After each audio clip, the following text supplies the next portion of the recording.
មិនទាន់ស្ងាត់ទេម៉ានីតាផ្ដាំទៅគូស្នេហ៍ថ្មីរបស់លោកសនពិសិដ្ឋជៀសវាងភ្លើងហៀបនឹងរលត់ហើយដុតឲ្យឆេះឈួលឡើងវិញចាថ្មីនេះអ្នកលេងបណ្ដាញសង្គម Facebook ជាពិសេសអ្នកនិយមតាមដានព័ត៌មានសិល្បៈច្បាស់ជាបានឃើញមកហើយពីវីដេអូសុំទោសនិងទទួលស្គាល់កំហុសជាសាធារណៈ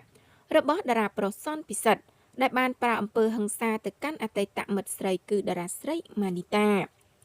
ចាក្នុងនោះដែរកាលពីថ្ងៃទី11ខែមេសាឆ្នាំ2026លោកសនពិសិដ្ឋបានបង្ហោះវីដេអូប្រមាណ7នាទីធ្វើការសុំទោសនិងទទួលស្គាល់កំហុសថាលោកពិតជាបានប្រើហិង្សាទៅកាន់តារាស្រីម៉ានីតាមែនក្នុងនោះដែរលោកសនពិសិដ្ឋបានធ្វើការសុំទោសចំពោះតារាស្រីម៉ានីតានិងក្រុមគ្រួសារជាពិសេសឪពុកម្ដាយរបស់អតីតគូស្នេហ៍ដែលខ្លួនបានប្រព្រឹត្តខុសកាលពី5ឆ្នាំមុនបន្ទាប់ពីអតីតគូស្នេហ៍ពលគឺលោកសនពិសិដ្ឋបានចេញមុខសុំទោសនិងទទួលស្គាល់កំហុសពីការប្រើហិង្សាមកកាន់ខ្លួនហើយនោះតារាស្រីម៉ានីតាក៏បានចេញមកបង្ហាញអារម្មណ៍ធូរស្រាល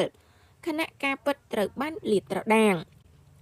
ដែលឡែកស្រាប់តែនៅថ្ងៃទី22ខែមេសាឆ្នាំ2026តារាស្រីម៉ានីតាបានចេញមកបង្ហោះវីដេអូនិងសារជាថ្មីម្ដងទៀតផ្ញើទៅកាន់គូស្នេហ៍ថ្មីរបស់លោកសនពិសិដ្ឋដោយភ្ជាប់នឹងសំណេរថាសូមផ្ញើវីដេអូនេះទៅកាន់នាងតារាចម្រៀងល្បីម្នាក់ដែលជាប្រពន្ធតារាសម្ដែងសនពិសិដ្ឋបាននាងគ្រាន់បើចេញមកតតាំងជាមួយខ្ញុំផ្ទាល់មុខកុំបានតែខ្លាំងតាមផ្លូវងងឹតរឿងហិង្សាដែលតារាសម្ដែងសនពិសិដ្ឋបានប្រើហិង្សាមកលើខ្ញុំសត្វសុកកាហ្គាម៉ានីតាអត្តន័យនៅក្នុងវីដេអូតារាស្រីម៉ានីតាបានឲ្យដឹងថានាងកំពុងតែសម្រេចចិត្តទទួលការសុំទោសនិងការដឹងកំហុសពីលោកសនពិសិដ្ឋគឺមិនទាន់សម្រេចថាខ្លួនលើកលែងទោសនោះទេពលគឺបើនាងមិនព្រមទទួលការសុំទោសនេះលោកសនពិសិដ្ឋនឹងអាចជាប់ពន្ធនាគាររយៈពេល2ឆ្នាំបន្ទាប់ពីសាលាដំបងកាត់ក្តីហើយបន្ថែមពីនោះម៉ានីតា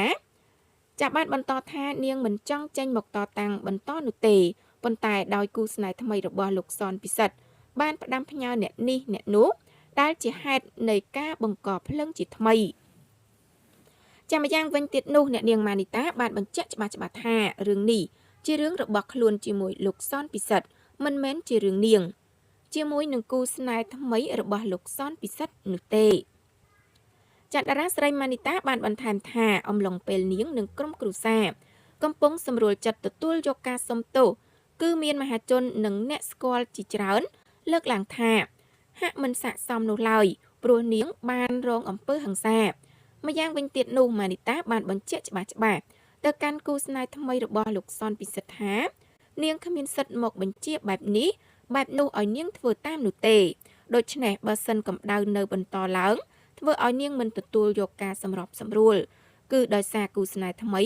លោកសនពិសិដ្ឋហើយលោកសនពិសិដ្ឋក៏មិនអាចត្រូវលើកលែងទោសបានដែរ